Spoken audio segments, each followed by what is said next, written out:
Hi! నేను మన్నే బాలకృష్ణ. ఈరోజు topic మన మనసుకు ప్రేరణ అందడానికి మనం ఏమి చేయాలి? మన మనసుకు ప్రేరణ అందడానికి కొన్ని కీలకమైన ఆలోచనా విధానాలను అనుసరించాలి.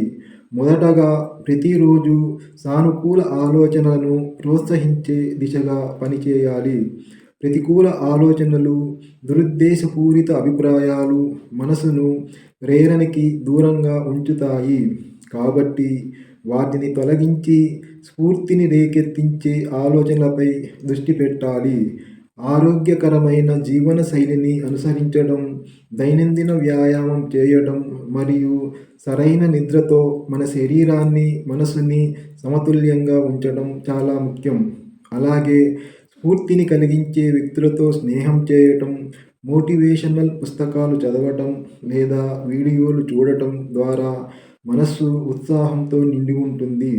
మన లక్ష్యాలను చిన్న దశలుగా విభజించి ఒక్కో దశను చేరుకోవడంపై దృష్టి పెట్టడం ద్వారా మనలో నిరంతర ప్రేరణ కలిగే అవకాశం ఉంటుంది. ప్రేరణ నిలిచిపోకుండా ఉండేందుకు మన ఆలోచనలు, చర్యలు ఎల్లప్పుడూ సానుకూలమైనవిగా ఉండాలి. సంకల్పం ఉన్న మనసుకు అసాధ్యం ఏదీ లేదు. Doctor APJ Abdul Kalam. Subscribe.